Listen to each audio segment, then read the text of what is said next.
근데 애동지에는 팥죽을 먹지 않아요.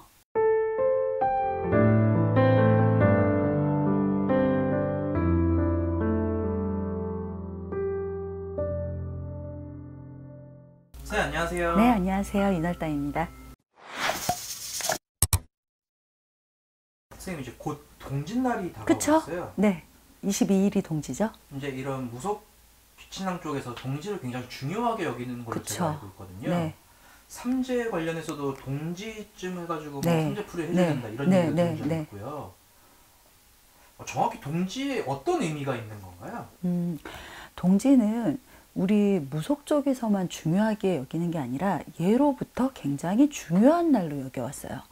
동짓날이 어떤 날이냐면 24절기가 있어요. 우리는 농경국가이기 때문에 절기를 굉장히 따졌죠. 음력은 굉장히 과학적인 날이에요. 날짜예요. 절기 그것만 잘 맞춰도 한 해가 어떻게 돌아가는지 알 수 있거든요. 근데 동지가 24절기 중에 22번째 절기로 낮이 가장 짧고 밤이 가장 긴 날이에요.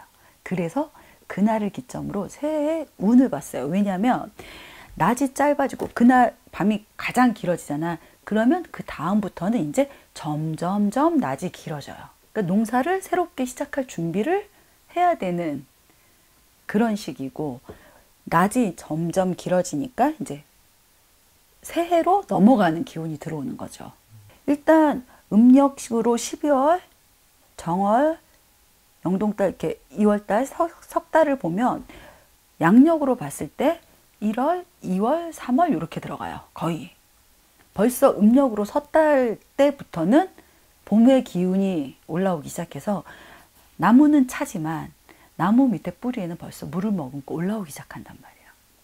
그게 섣달이에요. 그게 동짓달 지나면 바로 섣달로 들어가기 때문에 음력 12월, 1월, 2월 요때는 이제 봄으로 가는 과정으로 봐줘야 돼요. 그래서 3, 4월이 되면 꽃피는 춘 3, 3월이 된다고 얘기를 하죠. 그렇기 때문에 그날 마무리를 잘하고 동지 드는 시간이 매해 달라요. 올해는 0시 58분인가 그렇더라고. 그래서 그날을 기점으로 새해가 시작된다고 봐도 되죠. 옛날에는 그날을 음력 1월 1일처럼 여겼어요. 선생님, 그러면은 저희가 보통 동짓날에는 이제 팥죽 이런 네. 걸 먹잖아요. 네. 그거에도 무슨 특별한 이유가 있을까요? 있죠. 한 해의 액을 막고 부정을 걷어내는 의미가 있어요. 옛날부터 팥은 부정을 걷어내는 곡식으로 썼죠. 빨간색을 보통 보면 이제 부정을 걷고 안 좋은 액을 막아준다라고 해서 팥을 많이 썼단 말이에요. 빨간색을 주로 썼단 말이에요. 그래서 곡식 중에 하나인 팥을 죽을 써서 먹고, 그리고 동지도 애동지냐 중동지냐 노동지로 따져요. 애동지는 11월 1일부터 10일까지 그 안에 들어있으면 음력이 애동지고, 10일부터 20일까지 들어있는 게 중동지고, 20일부터 말일까지 들어있는 게 노동지예요. 근데 애동지에는 팥죽을 먹지 않아요. 그래서 애동지에 옛날부터 말이 팥죽을 먹으면 집안에 흉사가 온다 그랬어. 그래서 그냥 팥떡만 먹었어요.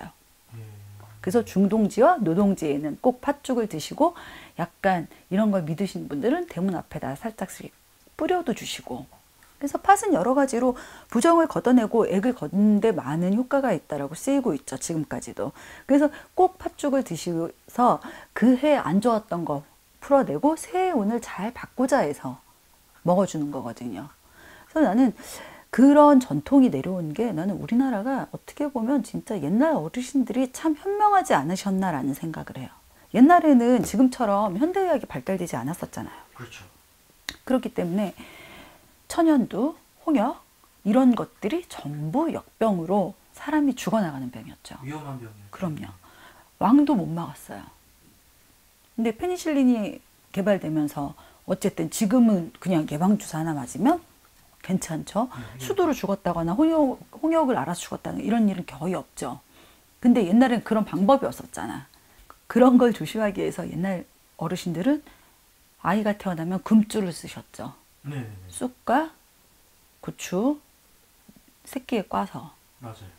들어오지 못하게 하는 거는 사람을 접촉해서 어떤 무언가가 옮기지 말으라고, 면역력이 약하니까. 그렇게 방편을 쓰셨고, 이제 동지에 이것도 일종의 행사처럼 부정한 걸 걷어내고 새 운을 받자 해서 아마 그 팥죽을 끓이시고 팥떡을 찌셔서 같이 나눠 먹고 그리고 밖에다가도 뿌려 놓으시고 하시지 않았나 싶어요.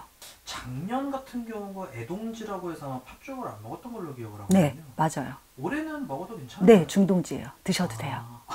작년엔 그래서 저 같은 경우도 팥죽을 써서 올리기만 하되 먹지는 않았고요. 떡을 쪄서 손님들한테 나눠드렸죠.